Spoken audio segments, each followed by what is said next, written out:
আসসালামু আলাইকুম বন্ধুরা, আশা করি ভালো আছেন। তো আজকে দেখাবো আমাদের থেকে যারা ক্যানভা প্রো নিয়েছেন তারা কিভাবে ক্যানভা প্রোটা অ্যাক্টিভ করবেন। তো চলুন আমার স্ক্রিনে চলে যাই। তো আমাদের যে ক্যানভা প্রোটা দেওয়া হয়েছে সেটা আমাদের একটা লিঙ্ক থাকবে, সেই ক্লিক করলে তো আমরা তার আগে canva.com দিয়ে ওপেন করে নেব আমাদের সাইটটা। আমরা এখান থেকে জাস্ট আমাদের লিঙ্ক সাথে ক্লিক করলেই আমরা এই ক্যানভার সাথে হয়ে যাব। এরকম অপশন আসবে, আমরা জাস্ট টেস্ট করতে ক্লিক করলে আমাদের ক্যানভাটা ওপেন হয়ে যাবে, প্রোটি অ্যাক্টিভ হয়ে যাবে। এখানে যদি আরেকটা কোনো লেখা আছে আবারও ক্লিক করতে পারেন, অথবা প্রথমবার না কাজ করলে দ্বিতীয়বার আবার ক্লিক করে আবার যেটা লেখা আসবে সেটাকে জাস্ট লেস করবো, ওকে ক্লিক করলে আমাদের এটা ক্যানভাটা অ্যাক্টিভ হয়ে যাবে। তো আমরা এখান থেকে যে কোনো ধরনের পোস্ট প্রো ভার্সন করতে পারবো।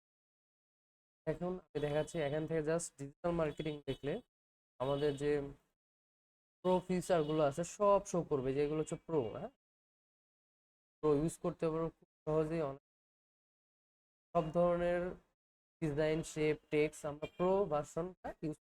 তো এইভাবেই আমরা প্রো ভার্সনটা অ্যাক্টিভ করব। আপনারা সবাই এভাবে জাস্ট লিঙ্ক থেকে ক্লিক করলে, ওকে ক্লিক করে আমাদের প্রোটা অ্যাক্টিভ হয়ে। সবাইকে ধন্যবাদ, পরবর্তী ক্লাস